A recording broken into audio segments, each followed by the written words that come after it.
एक सर्वे किया गया पाकिस्तान के अंदर, और उस सर्वे के अंदर जो बनास्पति घी है वो 48% बनास्पति घी और 75% रिफाइंड कुकिंग पाम ऑयल जो है, और 44% पैकेट वाला दूध, वो सब मिलावट ज़्यादा निकले। तोबा तोबा तोबा तोबा।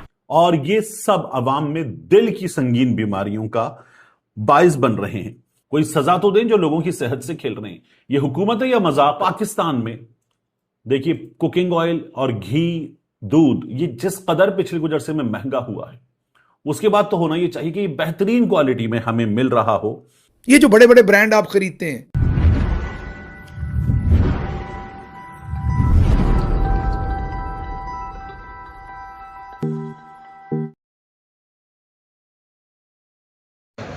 जय हिंद दोस्तों, एक और नए वीडियो में आपका स्वागत है। हम रेगुलर बेस पे पाकिस्तान की जो उनकी मीडिया में चल रही होती है उससे क्लिप लेकर आते हैं इंटरटेनमेंट के लिए, और आप इसको देखिए, एंजॉय करिए, पसंद आए लाइक करिए, शेयर करिए, कमेंट करिए और चैनल को ज़रूर सब्सक्राइब कर लीजिए। हम मिलते हैं लास्ट में, तो पूरा तक ज़रूर देखिए। मार्केट से उन बड़े बड़े ब्रांड्स में 48% बनास्पति घी, 75% रिफाइंड कुकिंग पाम ऑयल और 44% पैकेट वाला दूध, सब मिलावट ज़्यादा, और उससे हार्ट अटैक और बहुत सारे मसाइल हो सकते हैं। ये शहबाज राणा की स्टोरी है। इससे आप अंदाज़ा लगाइए कि जहां पर ये नहीं मिलता वहां पर ये कह रहे हैं सूबे छोटे बनाने, बड़े बनाने, उससे ये करना। और भाई, जब तक चौधरी निज़ामुद्दीन साहब आपने उंगली देने से बाज नहीं आना, आप यहां सदारती निज़ाम ले आए, आप यहां सूबे छोटे कर लें, बड़े कर लें, जो भी कर लें, जब तक आपने बीच में गंदे काम करने से बाज नहीं आना, पाकिस्तान ने बेहतर नहीं होना। वजारत मनसूबाबंदी की जानिब से बाज़ाब्ता तौर पर यह नताइज जारी की गई, कितने फीसद। रिपोर्ट के मुताबिक मुल्क भर में बनास्पति घी, खुर्दनी तेल, पैकेज शुदा दूध के 491 नमूने जमा किए गए और इन्हें PCSIR, Pakistan council for scientific and industrial research, उसको दिया गया। उनकी लेबोरेटरी में इनकी जांच हुई वगैरह वगैरह, और फिर एहसन इकबाल साहब की वजारत के नीचे ये तमाम चीजें हमें पता चली। अब मेरा एक सवाल है, रिपोर्ट लंबी है, इस लंबी रिपोर्ट का फायदा क्या है? यानी फर्ज कर लीजिए कि घी कुछ 48%, 40%, 30% खराब है, तो उसका नाम दें, हमें बताएं कि कौन सा घी खराब है। जब आप हमें बताएंगे कि इस ब्रांड का ये वाली तस्वीर जारी करे, हुकूमत है, कोई मजाक तो नहीं है ना, कोई इंडिविजुअल तो नहीं है कि जिसको कोई बड़ा सेठ केस करके कहेगा चुप करके बैठ जाओ। हुकूमत है तो हुकूमत जिम्मेदारी ले, अवाम की जिम्मेदारी है, और बताए कि ये जो घी है ये खराब है। मार्केट में जितना घी है, जितना तेल है, जितना दूध है, इसको हम कब्जे में ले रहे हैं। इनकी फैक्ट्रियों में जितना माल है हम तल्फ कर रहे हैं। जैसे वो होता है ना, शराब तल्फ कर दी इतनी बड़ी तादाद में, इनको हम तल्फ कर रहे हैं। इनके ये नाम है, अगर मार्केट में फिर भी बच जाता है तो खरीदना मत। तो आप वो नाम देंगे कि ये सब खराब है। इन फैक्ट्रियों पे इतने करोड़ का जुर्माना किया गया, और अब इसके बाद इन फैक्ट्रियों को यह कहा है कि नया माल मार्केट में लेकर आएंगे आप, अभी वाला माल आपका सारा जाया, और फिर उस नए माल की जांच होगी और आप पर जुर्माना हो रहा है। आप इतने अरसे के लिए मार्केट में नहीं काम कर सकते। कोई सजा तो दें जो लोगों की सेहत से खेल रहे हैं। ये हुकूमत है या मजाक है? अगर आप ये नाम नहीं देते, आप ये सजा नहीं देते, ये माल उठा के तल्फ नहीं करते, तो आप शरीके जुर्म हैं। आपको याद है साकिब निसार के दिनों में पानी के नमूने टेस्ट हुए, एक एक बॉटल्ड वाटर कौन सा मुजरे सेहत है, सबके नाम आए थे।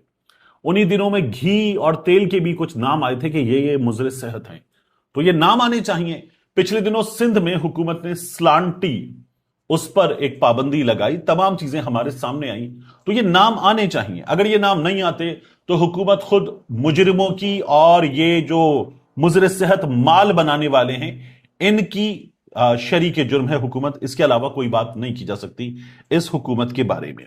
आगे चलते हैं, अगली खबर आपके सामने। अब ये तुर्की का जो नया तुर्की, सऊदी अरब और पाकिस्तान का मुआहदा है, उस पर बात कर लें हम क्विकली। पाकिस्तान और तुर्की का जो मुआहदा है उस पर अर्दोगान साहब ने कहा कि इसमें तमाम मुल्कों को, मुसलमान मुल्कों को शमूलियत की दावत है, दरवाजे बंद नहीं करेंगे, कोई भी शामिल हो सकता है। रजब तैयब अर्दोगान साहब ने कहा कि दिफाई मुआहदा सिर्फ हम 3 मुल्कों के लिए नहीं, और भी इसमें आ सकते हैं। ख्वाजा आसिफ साहब ने कहा कि दफाई माहदे पर बाकी ममालिक के लिए दरवाजे बंद नहीं किए जा सकते, मुस्लिम ममालिक को इकट्ठा होना चाहिए।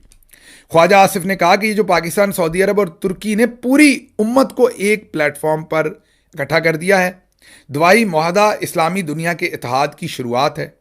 इसराइल के तनाज़ुर में तमाम मुस्लिम ममालिक को मुत्तहिद होना और बाहमी इख्तलाफात भी इसी प्लेटफॉर्म पर लाने चाहिए। अब हमारे सामने इससे बिल्कुल अपोजिट स्टेटमेंट आ गई है सऊदी अरब के वजीर की कि ये कोई सेक्टेरियन, मतलब कोई सुन्नी या शिया वो वाला कोई मुआहदा नहीं है, ना ही ये कोई मुस्लिम फोर्स वाला मुआहदा है, ये तो बस एक कोऑर्डिनेशन वाला मुआहदा है, ये कोई फौजी मुआहदा नहीं है। इसी तरह की स्टेटमेंट तुर्की भी आ गई है। तो जो मंजन ये बेच रहे हैं उससे बिल्कुल अपोजिट वो दोनों मुल्क बात कर रहे हैं। आगे बढ़ते हैं। उसके बाद ईरान ने ईरानी पार्लियामेंट की नेशनल सिक्योरिटी के रुकन इब्राहिम रज़ाई, उन्होंने कहा है कि सऊदी अरब, पाकिस्तान और तुर्की का दिफाई मुआहदा सऊदी अरब को तहफ़्फ़ुज़ की ज़मानत नहीं देता। उन्होंने कहा कि सऊदी अरब को अपनी पॉलिसियां तब्दील करनी पड़ेंगी, फिर उनके लिए मामला ठीक होंगे। ये दिफाई मुआहदा उनको तहफ़्फ़ुज़ फ्राहम नहीं करेगा। उसके साथ साथ पाकिस्तान, सऊदी अरब और तुर्की के दिफाई मुआहदे पर हम गहरी नज़र रखे हुए हैं, ये इंडिया कहता है।